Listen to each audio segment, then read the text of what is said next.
ආයිබෝවන් අදත් සුබ දවසක් කියලා ප්‍රාර්ථනා කරනවා. මෙන්න මේම කරුණු කීපයක් සමාජයට එකතු කරන්න කියලා හිතුණා. ලාංකිකයන් අපි මේ ලෝකයේ හැම රටවලම ටික විදේශික ශ්‍රමිකයන් වාගේ තමන්ගේ වෘත්තීය මාර්ගයෙන් තමන් අදාගත්ත ආහාර ඒ වගේම ආදී දේවල් වලින් ජීවත් වෙනවා. හැබැයි ලංකාවේ අපේ කිසිම කෙනෙකු සාමාන්‍ය ජීවත් වෙන මිනිස්සු සාමාන්‍ය පොදු ජනතාව තුළ කිසිම ಜಾති ભેදයක්, ආගම් ભેදයක්, කුල ભેදයක්, ಜಾති ભેදයක් නැහැ. හැබැයි මේ ಜಾති ભેදය, ආගම් ભેදය, කුල ભેදය අවසන්නේ කවුද කියලා බැලුවොත් හැම දේශපාලකයන්ගේ වේදිකාව එක්කෝ රෝමාවේ කතිකාව අවස්ථාවේදී තමන්ගේ අනන්‍යතාව එක්කෝ තමන්ගේ වුමනාව වලදී මේ කට්ටිය මෙන්න මේවා පන්තිවල කියනවා. ආගම ඒ වගේම ජාති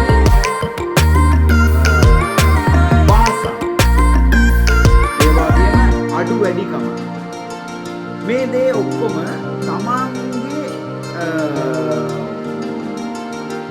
තැන අදා පවත්වා ගන්න මෙන්න මේවා විකෘති කරනවා. ඒ වගේ සිදුවීමක් තමයි ඊයේ මම දැක්කේ. රනිල් වික්‍රමසිංහ මහත්මයා ඉතාම ගෞරවනීය දේශපාලකයෙක්. ඒ වගේම ගම්මන් කියලා කියන්නේ ඒ දවසේ ඉඳලාම ඌට ව්‍යාපාර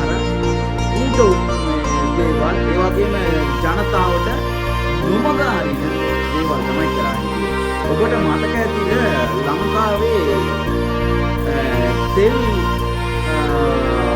මෝදු යටපතුල තෙල් කියනවා කියලා නිවුස් එකක් ඇවිල්ලා ඒ නිවුස් එකේ යම් කිසි දෙයක් වුණා ඉන්දියාවට කොටසක් දුන්නා, කොරියන්, ජපාන, චයිනා මේ වගේ ආදී සමහර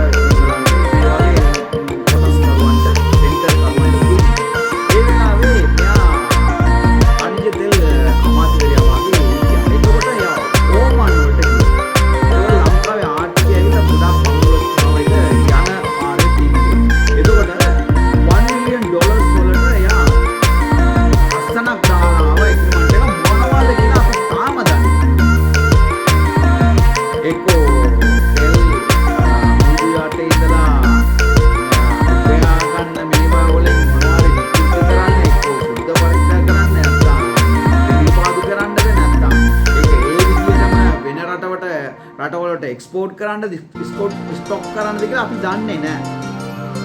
එතකොට එහෙම දාලා ඒ වෙලාවේ රනිල් වික්‍රමසිංහ මහත්මයා හිටියා. එතකොට මෙන්න මේ වගේ හැමදාම ඊට පස්සේ මේ විදේශ මිනිස්සෙගේ මොකද හොටෙල් එකක් හරි මොකක් හරි ඉඩමකට ආරවුලක් දීලා මොකක් හරි එයාව මේ නොමගාරලා මේ ඉඩම තමන් සතු කරගත්තා. ඒක දේපොළ තමන් සතු කරගත්තා කියලා නඩුවක් ගියා. ළඟදී ඒක මේ විසඳුමක් ආව මොන විදියට විසඳුවාද කියලා දන්නේ නැහැ. හැබැයි එයා විදොස්කට නිදාස් වුණා මොකක් හරි නීතියේ එයාට තීන්දුව දුන්නා කියලා කිව්වා. මෙන්න ඒ වගේ තියෙනවා. ඊට පස්සේ මේ යුද්ධ කාලේ මේ ගම්මන්පිල මාගේ දේශපාලකයන් මෙන්න මේම කතාවල් කිව්වා. කොටි අමුවේ මරලා දාන්න ඕනේ. දෙමළ ගෑස් වලව මරන්න ඕනේ. දෙමළ මිනිස්සුන්ව මේ රටවලට ඉන්නේ අයිති රටවලට මන්නලා දාන්න ඕනේ කියලා කිව්වා. මේ මිනිස්සු මේව කතා කරන්නේ ස්ටේජ් වල. හරිද? මෙන්න මේ වගේ කතා කරලා දැන් අද මේ ඉතිගේ නායකයෙක් විදියට එක්කෝ සංවිධානය කරන නිලධාරියෙක් විදියට පිල්ල යන්න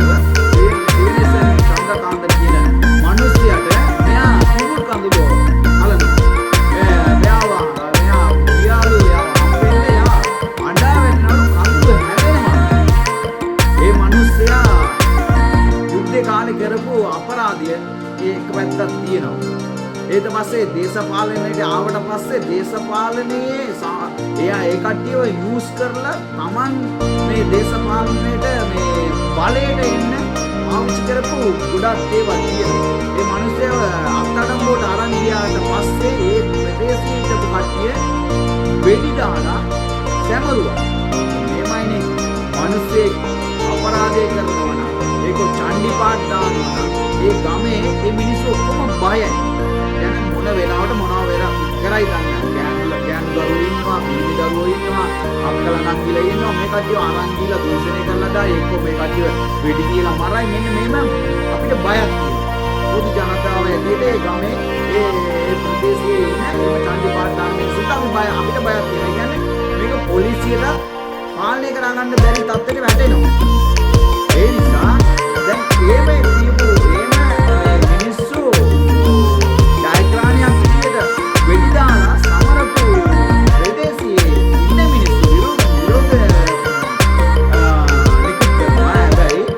මේ ගෑස් වෝරාව මරන්න ඕනේ ගෑස් වෝරාවට කඩේ යන මිනිස්සු කියලා කියපු ගම්මන් පිළ රණීලා එකතු වෙලා මේ මිනිස්සුන්ට නීතියට ඉදිරිපත් වෙන්න යන නීතිය කරපොදෝ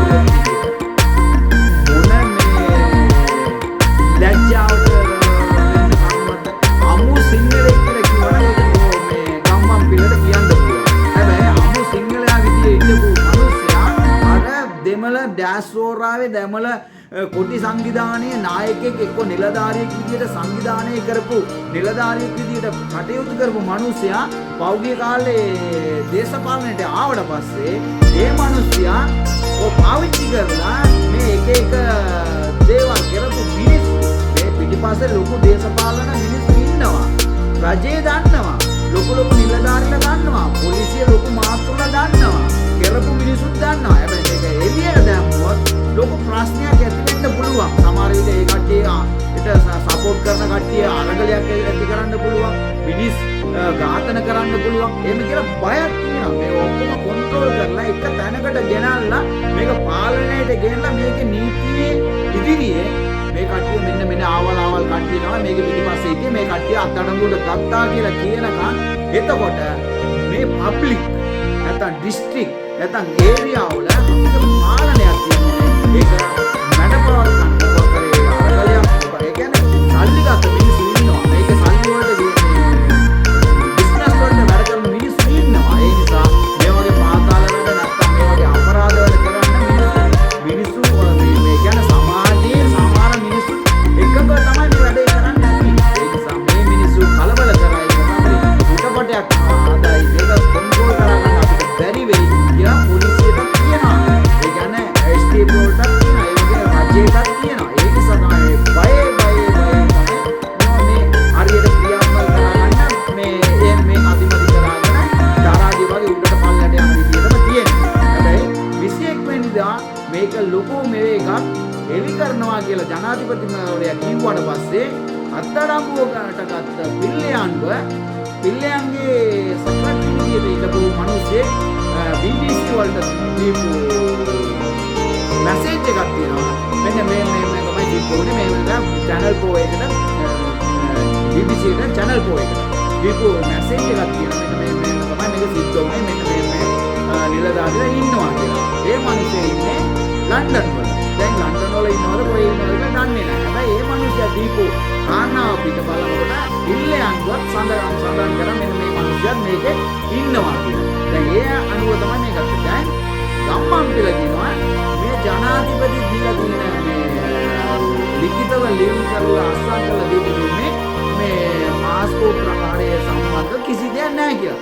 ජනාධිපතිට කියන්න බෑ මේ ආවලා මේ පාස්පෝර්ට් ප්‍රකාරය සම්බන්ධ වැඩ කරා මෙයාව අත්අඩංගුවට ගන්න කියලා ජනාධිපතිට නෙවෙයි කාටවත් කියන්න බෑ.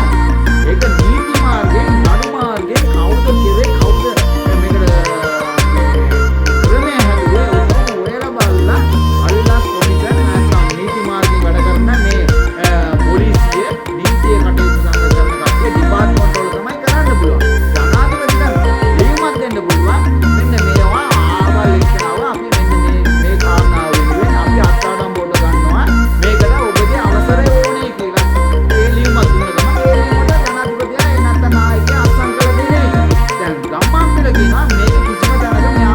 සඳහන් කළා නෑ පහස්කෝ ප්‍රහාරය සඳහා මෙයාව මේ සැක පිට අත්අඩංගුවට අරගෙන 90 days මෙයාගේ